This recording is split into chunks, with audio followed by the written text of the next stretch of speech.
Presenting arena square by empire arena.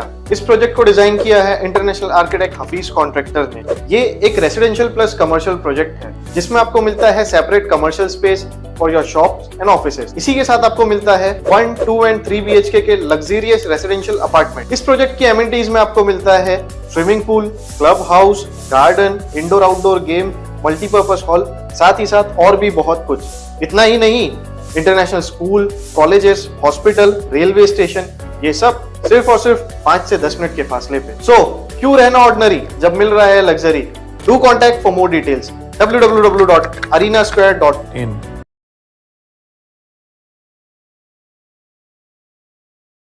आपका नाम? जी, मेरा नाम शमा खान है। वुमेन इंडिया मूवमेंट की टीम की तरफ से आज हम लोग बॉम्बे हाई कोर्ट गए थे अपनी अपील लेकर।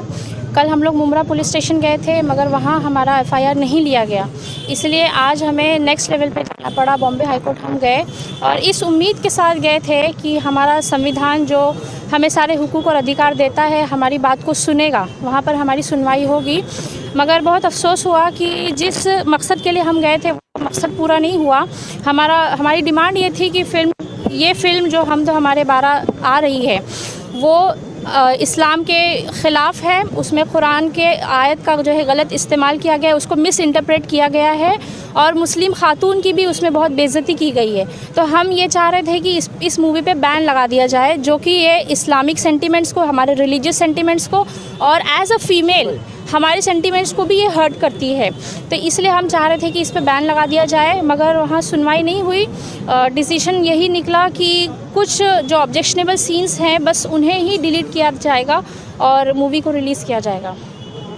कोर्ट ने हाई कोर्ट ने तो कहा है कि मूवी को रिलीज किया जाए, तो इसके आगे आप लोगों का क्या है, क्या आगे इसको लेकर जाने वाले हैं? उन्होंने जज साहब का फैसला यही है कि मूवी रिलीज़ किया जाएगा और उसके बाद आप देखिए और उसमें फिर क्या ऑब्जेक्शन आपको लगता है तो फिर आप पिटीशन करिए। तो अब मूवी रिलीज़ होगी, उसके बाद हमारी टीम उसे गौर से देखेगी और अब जो भी रिलीजियस सेंटिमेंट्स हर्ट करने वाली चीज़ें या जो भी ऐसी चीज़ें ऑब्जेक्शनेबल चीज़ें सामने आएंगी फिर हम उसे लेकर आगे जाएंगे। और जिस तरह का ट्रेलर है, जिस तरह का टीज़र हमने ट्रेलर देखा है फ़िल्म का, वो जाहिर सी बात है वो फिल्म में बहुत सारी ऑब्जेक्शनेबल चीज़ें आनी ही वाली है, क्योंकि वो एक ही कम्युनिटी को टारगेट करके बनाई गई फिल्म है। दाऊद भाई क्या बताएंगे, जिस तरह से आप लोग के जो मेन विंग है, इन लोगों का कहना है कि फिल्म को जो है वो जो है बैन लगाया जाए, लेकिन कोर्ट ने तो जो है हरी झंडी दिखा दी है। कुछ विवादित सीन है उन्हें हटाकर फिल्म को रिलीज किया जाए।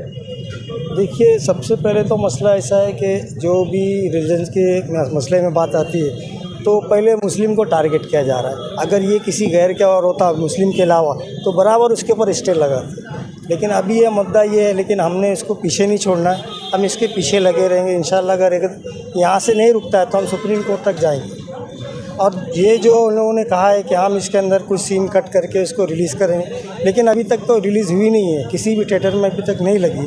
और अगर लगे नहीं तो अच्छा है, नहीं तो फिर ये लोग खुद ही देखेंगे कि हिंदुस्तान के माहौल और फिर उसका क्या असर पड़ेगा। तो हम तो यही चाहते हैं कि हम अमन और अमान से रहें और कोई चीज़ का ऐसा वातावरण ख़राब ना हो, मुस्लिम और दूसरे हिंदू भाई हमारे एक साथ रहें, ताकि ऐसी चीज़ों से किसी का माहौल ना ख़राब हो। तो इसलिए अच्छा रहेगा कि इसको बैन किया जाए, हम यही डिमांड करेंगे। और जनता से भी कहते हैं कि हमारी पूरी कोशिश है कि इस फिल्म को रुकाया जाए, क्योंकि मुल्क का माहौल जो है वो ख़राब ना हो। मेरा नाम अब्दुल रऊफ़ है।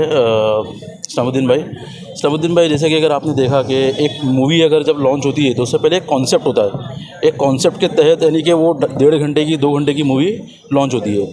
अभी जो मूवी आ रही है उसके बारे में, हाँ, तो वही मैं कहना चाह रहा हूँ कि अब अगर यहाँ पे ये मूवी के इसमें अगर आप बोल लो कि वो 2-3 से सेंटिमेंटल जो हर्ट हुई है वो लाइन हटा के मूवी को रिलीज़ कर दिया जाएगा, तो क्या इस्लामुद्दीन भाई आपको लगता है कि वो लाइन हटाने से मूवी का कॉन्सेप्ट चेंज हो जाएगा? तो हम ये चाहते हैं कि ये मूवी पे स्टे लगे और इसके ऊपर करेक्टिव एक्शन लिया जाए, पूरी मूवी को अच्छी तरीके से। जैसे कि आपकी महिला विंग की जो उन्होंने बताया है कि कोर्ट ने कहा है कि जो 2-3 सीन है वो हटाए जाएंगे, उसके बाद मूवी रिलीज होती है। अगर आपको भी कुछ उसमें गलत लगता है तो आप जो है फिर से याचिका कर सकते हैं। देखिए इस्लामुद्दीन भाई कैसा है कि ना, अगर उसमें हटा के आप मूवी रिलीज़ कर दोगे, कुछ लोग देख लेंगे, तो मैं ये जगह पे ये कहूँगा कि ना उस चीज़ को पूरी तरीके से उसका स्क्रूटिनी की जाए वो मूवी को, ताकि माहौल समाज में यानी कि ख़राब ना हो। देखिए ये फिल्म का ट्रेलर आया था कुछ 21 या 20 तारीख को मई की। उसमें ये 1 मिनट या 1.5 मिनट का कुछ ट्रेलर था। उसमें कुरान की आयत थी और जो मुस्लिम वुमेंस के बारे में बताया कि मुस्लिम वुमेंस को कैसा रखा जाता है समाज में। तो टोटली वो देखा है तो गलत है और ये खाली एक कम्युनिटी को टारगेट करने के लिए पिक्चर बनाई गई है। तो इसके लिए हमने ये देखा ट्रेलर, तो हमने सबसे पहले जो कोर्ट वगैरह में जाने से पहले एक बॉडी होती है नीचे, लोकल बॉडी जो पुलिस स्टेशन बोलते, तो हम पहले पुलिस स्टेशन में गए, वहाँ पे कंप्लेंट दर्ज किए ताकि ये जो भी कुरान के खिलाफ इन्होंने गलत बयान किया है और जो कुरान के खिलाफ मतलब जो गलत ट्रांसलेशन किया है, जो मुस्लिम वुमेंस के बारे में जो गलत बताया है, तो हम चाहते थे कि वहाँ पे FIR या लॉज हो, ये एक्टर्स लोग के ऊपर, डायरेक्टर्स के ऊपर। बताया गया तो सुनिए, तो हम हाँ ये कोर्ट को तो बताया गया, तभी तो कोर्ट ने, आप देखेंगे तो एक बोरकर साहब जज बोरकर साहब है, उन्होंने ये सुनवाई ली और उन्होंने सीधा ये पिक्चर पे स्टे दिया 1 हफ्ते का। सीधा 7 जून की रिलीज़ थी, तो 5 तारीख को उन्होंने स्टे दिया 14 जून का तक का, और 10 तारीख को उन्होंने नेक्स्ट हियरिंग रखी थी। लेकिन आप देखेंगे 6 तारीख को ये लोग कॉल करते हियरिंग अर्जेंसी मैटर के हिसाब से। अब हाई कोर्ट को क्या इतना वो हो गया, 4 दिन में क्या होता था, कुछ नहीं होता था। लेकिन आप देखेंगे 6 तारीख को इन्होंने अर्जेंसी मैटर रखा, हियरिंग के लिए बुलाए। हम जो सामने वाले हम पेटिशनर थे और जो उनके एडवोकेट्स को बुला के हियरिंग लिए, कुछ 4 घंटा आर्ग्यूमेंट भी चला। लेकिन जज जो बोरकर साहब ने जो स्टे दिया था वो चेंज हो चुके थे, उनकी जगह कोई पाटिल साहब को लेके आए जज, और उन्होंने सीधा ये फिल्म के ऊपर बोले कि ये फिल्म को हम एक बेंच बिठाएंगे 3 पर्सन लोग की, वो बेंच डिसाइड करेगी, ये पिक्चर पूरी देखेगी, वो MP4 में ये प्रोडक्शन वाले देंगे उनको, बेंच पूरी स्टडी करेगी और बेंच को हम फिर बेंच डिसाइड करेगी कि ये मूवी रिलीज़ होना चाहिए या नहीं होना चाहिए, बैन लगना चाहिए या स्टे होना चाहिए, जो भी फर्दर प्रोसीडिंग वो करेगी। तो बाकी 3 बेंच को लोगों ने सेलेक्ट किए, 2 जेंट्स थी, 1 लेडीज़ थी, जिसमें से 1 लेडीज़ जो है मुसलमान थी और 2 जेंट्स नागराज करके सर थे और जो भी थे। तो उन्होंने पूरा स्टडी किया, तो उन्होंने वही जो हाई कोर्ट ने बेंच जो अपॉइंट किया, वही बेंच हाई कोर्ट को, जज को बोल रही है कि हमको एडिशनल टाइम चाहिए 12 जून तक का ये पिक्चर को और स्टडी करने के लिए, कि इसमें इतनी जल्दी समझ में नहीं आएगा, ये पिक्चर में बहुत सारे सेंटीमेंट्स हर्ट हुए, तो वो लोग और टाइम मांग रहे थे। लेकिन जो बेंच हाई कोर्ट ने बिठाई, वही बेंच का ये हाई कोर्ट नहीं सुन रहे। मतलब आज देखेंगे, आज हम इंटरवेनर भी उधर फाइल करने वाले थे, इंटरिम एप्लीकेशन भी डालने वाले थे WIM से, तो WIM की इंटरिम एप्लीकेशन भी लोग ने एक्सेप्ट नहीं किए। जब आदमी कुछ इंसाफ के लिए कोर्ट के दरवाज़ा ही खटखटाता है, जब आदमी वहाँ जा रहा है, तो आप हमारे इंसाफ के लिए तो हमारा कुछ आप सुन ही नहीं रहे हो, आप सामने वाले के सिर्फ एक ही तरफा बात सुन रहे हो। हमारा वकील हाँ कोर्ट में मौजूद थे, बाकायदा वहाँ पे 10-12 लेडीज़ थी, जज साहब देख भी रहे लेडीज़ को, लेडीज़ कुछ बोलना भी चाह रही है तो जज साहब सुन ही नहीं रहे। मतलब हम ये जो भी है, इन शॉर्ट ये भी जो फैसला जो हुआ है, ये 1 साइड फैसला, हम ये फैसले से खुश नहीं है। अभी इन्होंने बोले कि वो सब सेंटीमेंट जो हर्ट हुआ है वो हम डिलीट करके ये पिक्चर को रिलीज़ करेंगे। अभी रिलीज़ करेंगे तो जब पिक्चर रिलीज़ होगी, हम वापस से हमारी एक टीम या जो भी है ये पिक्चर देखेगी पूरी, उसको डीप स्टडी करेगी। अगर उसमें वापस से सेंटीमेंट्स हर्ट कुछ निकलेगा तो हम सीधा सुप्रीम कोर्ट को दरवाज़ा खटखटाएंगे। Thank you. कि अपोजिशन लॉयर का कहना ये था कि ये फिल्म वुमेन एम्पावरमेंट की बात करती है, इसमें वुमेन एम्पावरमेंट दिखाया गया है।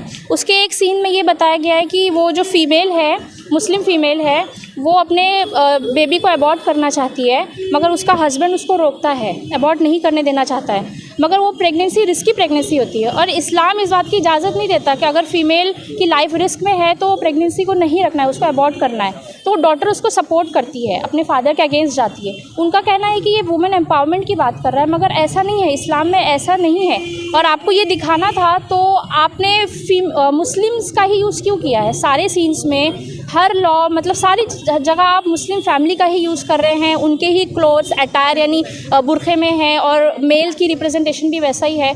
तो वो देख के ही समझ में आ रहा है कि मुस्लिम कम्युनिटी पे ही वो आधारित है, वो बनाई गई है।